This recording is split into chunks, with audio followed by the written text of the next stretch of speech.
لقد من الله على المؤمنين إذ بعث فيهم رسولا من أنفسهم يتلو عليهم آياته ويزكيهم ويعلمهم الكتاب والحكمة وإن كانوا من قبل لفي ضلال مبين. بسم الله الرحمن الرحیم و به نستعین. حمد و شکر و سپاسی به خدای معظم بن و ام بر دوام سر خواندن الحديث امام نووي. ام گشین حدیث 32 عن أبي سعيد الخدري رضي الله عنه أن رسول الله صلى الله عليه وسلم قال لا ضرر ولا ضرار. أبي سعيد الخدري خود تعالی راضی بیتن پیغمبری ود گوهزیتن بیشن پیغمبری صلى الله عليه وسلم گود لا ضرر ولا ضرار. پیغمبری صلى الله عليه وسلم گود بلا کس زیان نکدن، یعنی کس ضرر و زیان نگهنیده کس، ولا ضرار و هر وصا او کسی کو زیان وی کفتی ناچه بیدن او جی جابو برسوا زیان و ضرر زیان کدیب دادن و جا زنان مونیب او هنه تینن بونمون اگر کسی که بیستان ایکی خراب کرد، وقتی که بیستان کسی بنابر هاتا خراب کردن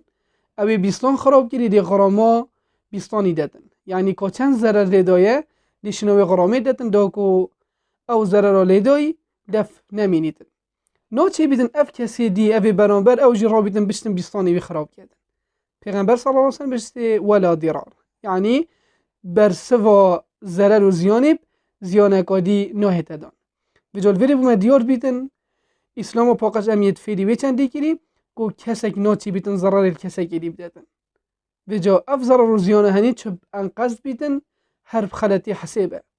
یعنی اگر کسی نیت او جی نبیتن کو بچیتن اوی خرابی هنی بکتن دیسا اگر نهیت عفو کرن دی غرامی دادن. بر هندی پیغمبری صلی الله علیه وسلم بحثی هر دو که لا ضرر ولا ضرار، ناچی بیت کس زیانی بکتن و ناچی بیتن بر سوا زیانی جی دیسا زیانی بیتدن و جا او هنی قیاس کرد سر هر تشتکی دی کسک ضرر و زیانی سیارات ابدتن، خانیت ابدتن، مال و ملکیت ابدتن، هر تشتکی هبیتن ناچی بیتن ویدن غراماوی بدتن و ناچی بیتن او جرا بیتن شینا ضرراوی ضرر کسکی دی بدتن. اما الویل تشتک جدید که بیتن او هنی اکو مثلا قصاصیه، او هنی اکو وقتی کو کسکی کشت دیف شریعت اسلامی وقتی کو اسلامی حکم دا او جی دیهیده کشتن او بهندیه دا کو رحب سلامت بن او هنی نا که بیت بر ضرر هنی بر هندی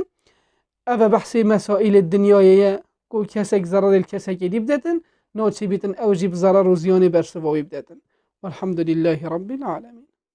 لقد من الله على المؤمنين إذ بعث فيهم رسولا من أنفسهم يتلو عليهم آياته ويزكيهم ويعلمهم الكتاب والحكمة وإن كانوا من